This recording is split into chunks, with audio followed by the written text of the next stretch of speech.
In the early years of the 20th century, many trees in the New York area were dying. Tree care was not a science then, nor a business, but it was an opportunity. For young Francis Alonzo Bartlett, it was a chance to combine his love of trees with his entrepreneurial spirit. He launched a company and a tradition that for the next 100 years set new standards of scientific excellence and innovation. This is the story of the company F.A. Bartlett launched in 1907. It is a success story that is still unfolding.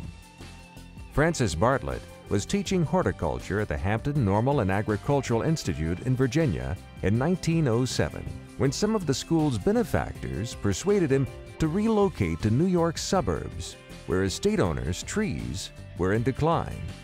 Bartlett accepted and boarded a train to White Plains, New York, where he rented a room and filled it with his collection of books and hand tools. Shortly thereafter, in the nearby village of Bedford, he made his first sale. On June 6, 1907, Francis Bartlett and his newly hired crew converged on the estate of Jacob Gould Schurman, former president of Cornell University. It was on that day and on that estate that Bartlett's business was officially born. By 1908, Bartlett had expanded his company's reach by selling to clients in Philadelphia, New Jersey, Long Island, and Connecticut. He soon realized that Connecticut, with its efficient direct train service between wealthy suburbs, was more suitable than White Plains for his growing business. So in 1909, he relocated his home and company to thriving Stamford. In those days, trucks were rare, so trains were relied upon to move people and equipment.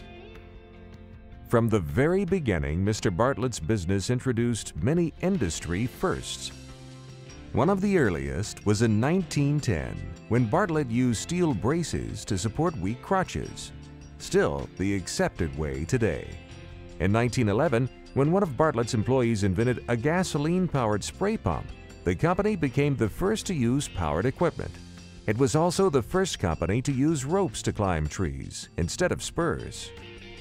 That was only the beginning of the company's contributions to the field. In 1913, F.A. purchased a farm in Stamford with enough acreage to provide a place to plant and study trees donated by clients and government agencies. It was here that Bartlett hybridized the American chestnut after these native trees were nearly wiped out by blight. World War I slowed the business's growth. But after the war, the F.A. Bartlett Tree Expert Company experienced a decade of steady progress and expansion and related disciplines.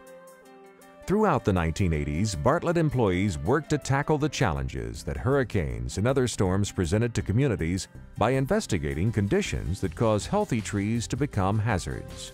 Ironically, 1989's Hurricane Hugo, the most intense hurricane to strike Georgia and the Carolinas in 100 years, helped accelerate the research process by providing thousands of uprooted trees to study. Throughout its history, the company participated in countless ceremonial events. For instance, in 1985, Bartlett employees donated tree trimming services on Ellis Island and Liberty Island. Then in 1987, the Bartlett Company presented the people of France with 40 London plane trees in honor of the one. From this effort was born the ELM, Environmental Landscape Manager, marking the first time a handheld diagnostic computer was used in the field by a tree care company.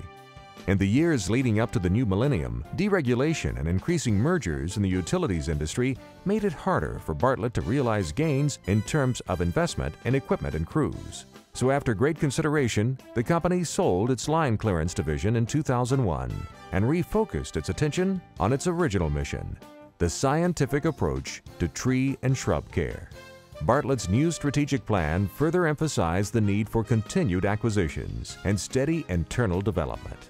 It also called for expanded recruitment and retention strategies, which led the company to work with Hispanic organizations through the H-2B visa program for foreign workers in non-farm jobs. The company's expansion continued in other ways as well. A new 7,000 square foot building completed in 2006 became a center of excellence for all in-house training, client seminars and university workshops, as well as the location for spring managers and Bartlett Foundation meetings. The business that began in New York so long ago now reaches across much of North America and all the way to England and Ireland, with its reputation preceding it wherever it goes. Through the years, it has survived and thrived despite wars, rationing, stock market crashes, oil embargoes, and national disasters, to become one of the largest and most respected names in tree care. At the end of each year, the company traditionally reflects on the past 12 months. Now, at the end of a century, it reflects on the accomplishments of the thousands of Bartlett employees who have contributed to the company's success so far. Through great dedication, integrity, and curiosity, these men and women have also contributed to the science of tree care and the health of our environment. So, as the company looks forward to its next 100 years, it is staying focused on the dream of its founder and keeping that dream alive and well and thriving like the trees this great organization maintains around the world.